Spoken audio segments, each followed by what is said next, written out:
Hello, everyone, and welcome back to Jack on the Path. And today we are on day 23 of our consecration to St. Joseph. And the topic of today's consecration is Lover of Poverty. Pray for us. So, this goes into kind of a cool topic of a few things. So, there's like the beatitude that we might be familiar with, which is like, blessed are the poor in spirit, for they will see God. And also just the truth on how Joseph was a poor guy and the Holy Family was a poor family. Like they weren't loaded or royalty by any means.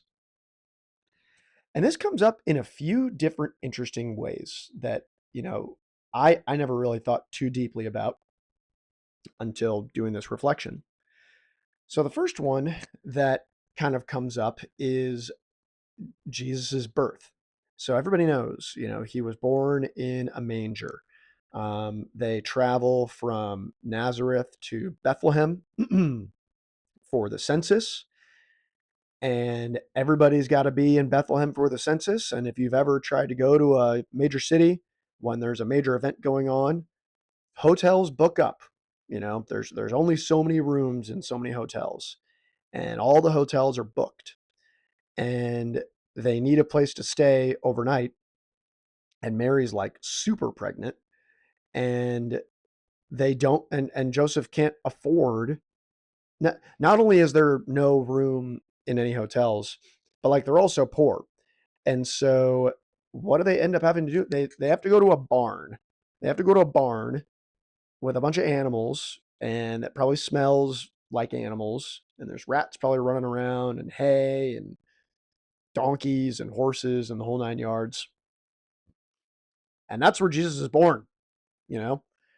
And I don't think that we think about how, like, obviously that's one of the most, amazing things, the most amazing thing.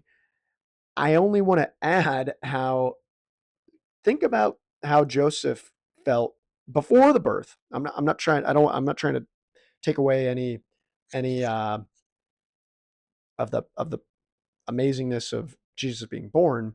I'm talking more so of like the human aspect of Joseph. Like, imagine you have a very pregnant wife and you don't have any money and you can't take care of her. And that is kind of embarrassing, you know? So there's like two things to kind of take into consideration with that.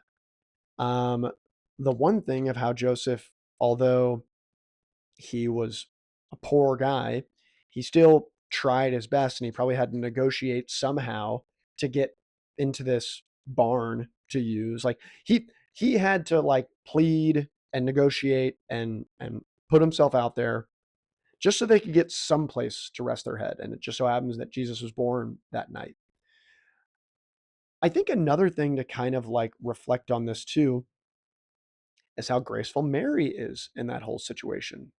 Like I think that this really hit me a little harder today in the poverty aspect. And I'm not poor. I'm not living in squalor by any means, but I'm not loaded. Like I'm not like I'm not I don't have hundreds of thousands of dollars in the bank. I'm a 30-year-old guy. I got debt too, even. And so that can be like embarrassing per se. And that can cause you to have a little bit of shame. But what I'm realizing is, while I might not be loaded and I might not, have a ton of money per se in the bank, I'm still on this righteous path, and I feel very, very rich, or definitely richer than I was in my faith now. And also when I kind of take stock in like what really matters, like I'm very rich in having an awesome family, like my extended family, and that, like, I have a fantastic family that I'm very grateful for.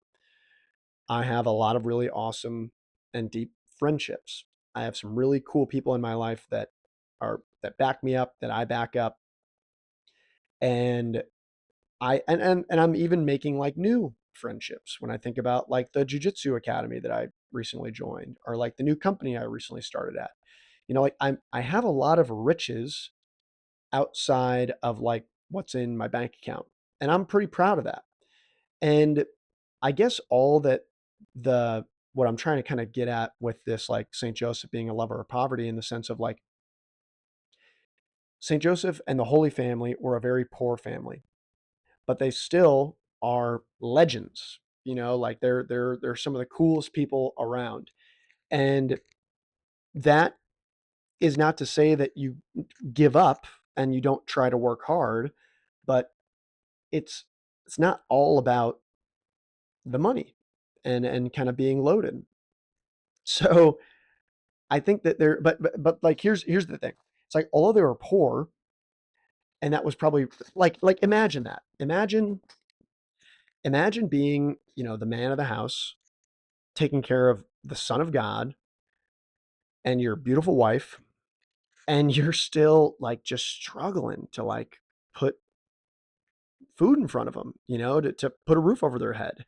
And you want more than anything to give them the nicer things of life. But it's just not clicking for you like it might be for other people.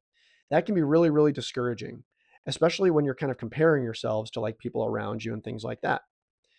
St. Joseph is an excellent model of, although his life was extremely hard in having to provide for that family. And like, again, you have to consider like he's the one that has to deal with, the work and provide and getting the income and stuff like that for the family.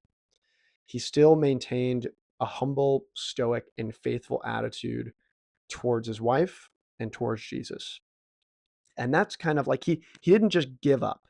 He didn't just say, "Well, we're poor, so I'm just going to resign myself to being a poor guy and give up." Like he showed up every single day and tried his best and kept pushing things forward. And I think that's kind of how we can reflect on ourselves too.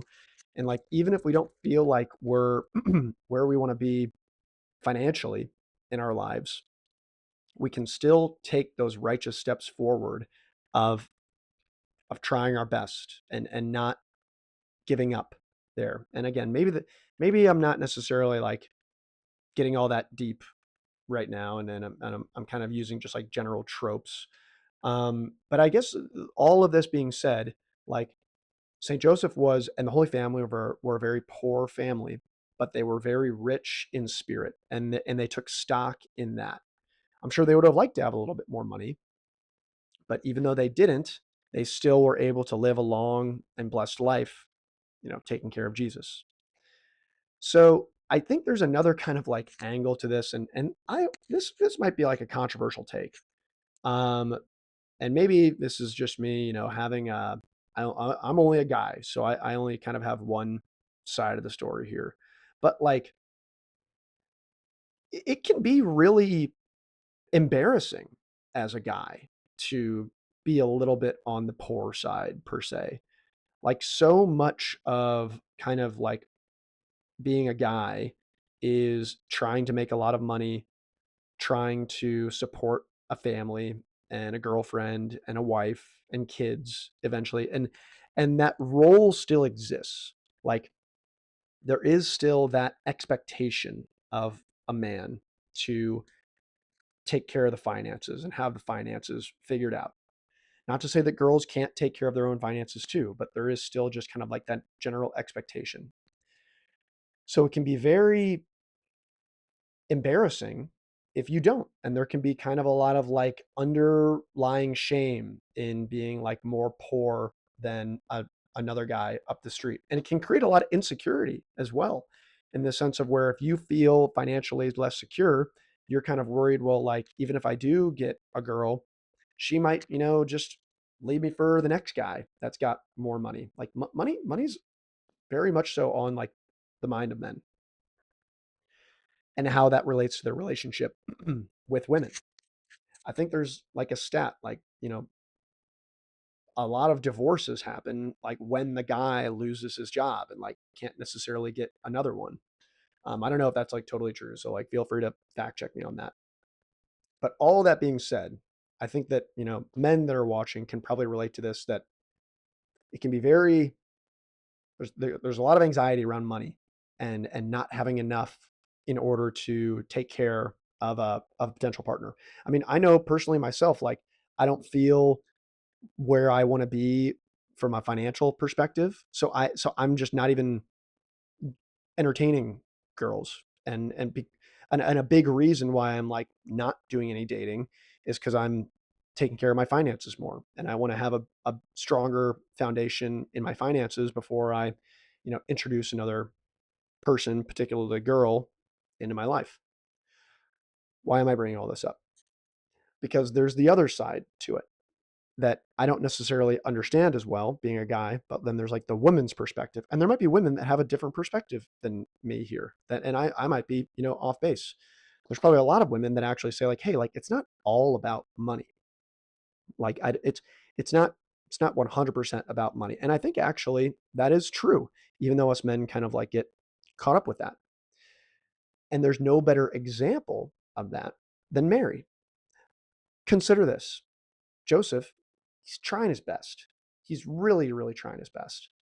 Like, poor guy can't provide a, a even a room for his wife, his super pregnant wife. So Joseph has to resign to a barn for her. He doesn't want to do that. Like, he's not proud of that. He's not like, hey, Mary, check it out. Like, I really, took, he's probably extremely embarrassed that that's the best that he could do. But Mary was extremely graceful in that. They were like Mary, she didn't say, Joseph, screw you, man. You're a deadbeat. You don't make enough money. Me and Jesus are getting out of here and we're going to go find another guy to take care of us. Mary understood that Joseph was, chosen by God to take care of her and Jesus too. And Mary loved Joseph. And that love is really what, kept them together. But you have to understand that that takes a lot of strength of Mary too. So I guess what I'm getting at here is like for the girls that are watching, like it does take a lot of strength to stick around with a guy that might not necessarily make as much money, that might not necessarily provide that lifestyle that you're looking for, but there's that spiritual faith layer together that is arguably more important. And no better example of that than Mary with Joseph. I think about that, I'll take that even just like another step in the sense of like, it's not like Joseph, like, got it together. Like they were always poor. They were always a very poor family. Joseph was a carpenter. I can't presume Mary did any, you know, job per se, besides taking care of Jesus and just, being lovely. So they were poor their whole lives. And still, Mary and Joseph stuck together. And Mary didn't leave Joseph just because they didn't, live in a super nice house. And that was probably hard for her too. I mean, I'm just, I'm just applying like my mortal perspective on this. So all of this being said, of just kind of like reflecting on it, there's something really, really beautiful to that. That even in their poverty, they had such strong spirit that not only did they stay together then in, their marriage, but then they were able to raise Jesus the best way that they could, and with that kind of humility aspect to it. Not to say that Joseph gave up. He still showed up every day in that carpenter shop doing his best to earn a living for the family. But even though they're models of poverty, that's that's a really awesome thing. Not to say that maybe we should, remit more of our worldly possessions, to imitate that a little bit more. But I guess this is also just saying like when you take away all of the material things, all that's left really is faith and spirit together. And that's, I think, why the Holy Family is such a good family to reflect on, because they're the perfect example of they didn't have any of these kind of like material layers to distract us really as, further on in the future of like, oh, well, Joseph inherited XYZ, or like Mary came from like a wealthy family, or like no, all they had was spirit, but they had the most spirit. So all that being said, I'll kind of wrap it up in the sense of like, if you are a Joseph, if you're a son of Joseph, which we all are, try your best, work hard, but don't get so down on yourself if you're not as rich as you think that you should be or you'd like to be. Continue to work hard. Thank God for the blessings that you have already. Know that more blessings are to come, and know that God is going to give you exactly what you need. Having that faith, and kind of try to fight against those like shameful feelings of like not having enough, because Joseph and Jesus and Mary are great models of like they had a lot of poverty and they lived a beautiful, beautiful life that we can model after. And then if you're a woman watching, if you're a girl watching, and your boyfriend or your husband isn't making as much money as you would want, and it's not getting you the nice hotel that you want to stay in, reflecting a little bit that Joseph wasn't able to get Mary a hotel in Bethlehem when she was having the birth of Jesus. The best that Joseph could do was get them a barn with animals and rats running around. And she still stuck with him. She still loved him. And they lived in a very small house all their time in Nazareth. They didn't make a lot of money. And Mary still stuck around with Joseph, stuck by his side out of love, faith, and devotion. So I think this is a really like, kind of deep, touching topic in the sense of like, I don't know, it touches on my insecurities. And I'm sure it touches on a lot of men's insecurities around money, and probably women too. Again, I can't speak exactly to, 100% knowing the female perspective, but I hope that, this was able to give a general kind of context of, yeah, of just my reflection today. And ultimately, all of this being said is just to bring it back to like, blessed are those that are poor, because those are the ones that have, if you work on it, a really strong faith and spirit. Like, you have to have strong faith and spirit if you're poor, because that is what puts that trust into God, that like, hey God, I understand that I don't have these kind of like material things, but I know that you're going to be taking care of me. I know that, everything that's coming my way is here to help me. And these trials that you put in front of me are intended to make me stronger so I can overcome those. So like, for me, like if I'm, in a little bit of debt, that's a trial that I have that God is putting in front of me in order to strengthen myself and be more disciplined with my finances, so that I can do that in order to lead a family one day as well. But I can't do that unless I, go through it myself. So, good reflection today. Another long one. Another good rambling one. So I'll go ahead and read through day 23 of our consecration to St. Joseph. Day 23. Lover of poverty, pray for us. Truly, I doubt not that the angels, wondering and adoring, came thronging in countless multitudes to that poor workshop to admire the humility of him who guarded that dear and divine child and labored at his carpenter's trade to support the son and the mother who were committed to his care. It's from St. Francis de Sales.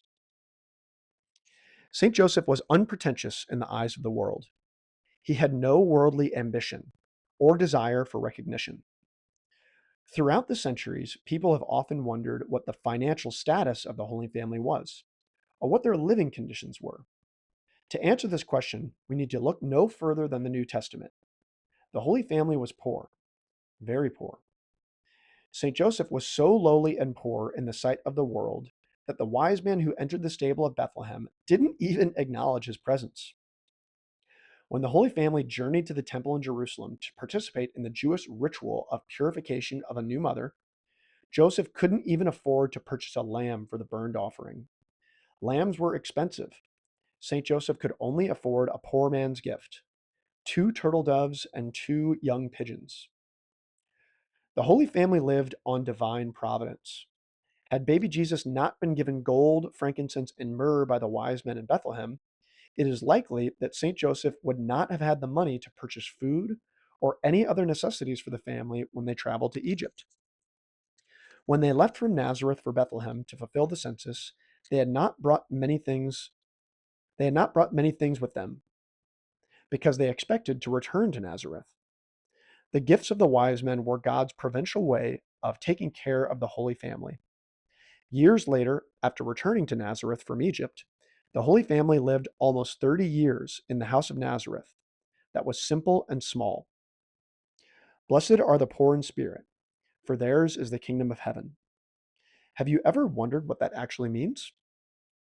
Is Jesus saying that poverty is wonderful? No, that's not what he is saying. What he is saying is that those who are detached from the things of this world are not far from the kingdom of heaven. When a person is detached from the things of this world, poverty is understood to be a virtue. The person who is detached from material things is truly blessed in spirit and rich in the sight of God. This explains why St. Joseph is called lover of poverty. He relied on the divine providence for his needs. St. Joseph will help you be poor in spirit. St. Joseph will teach you how to be detached from the material things and abandoned to divine providence. You will never find true happiness in material goods. Those who allow their relationship with God to depend on whether they have worldly things are destined for unhappiness. The person who is poor in spirit, on the other hand, is able to proclaim, "The Lord gave and the Lord has taken away. Blessed in the name of the Lord." The silence of St. Joseph proves his greatness and poverty of spirit. Everyone likes to boast of their achievements and have others acknowledge their work. St. Joseph, however, never saw the results of his hard work and sacrifice. He trusted that God would bring good fruit of his labor and years of service to Jesus and Mary. And God did, more than St. Joseph could have ever imagined. He was poor in the world, but rich in the kingdom of heaven. St. Joseph lived content in his poverty. And Jesus, Mary, Joseph, my most sweet loves, may I live, suffer, and die for you. That's from St. John Paul the 8th, 18th, 23rd. Can't read Roman numerals. Well, anyway, I hope that was a helpful reflection for you all today on just kind of like reflections on poverty. And appreciate you tuning in for day 23. We'll be checking in tomorrow for day 24. Stay on the path. See ya.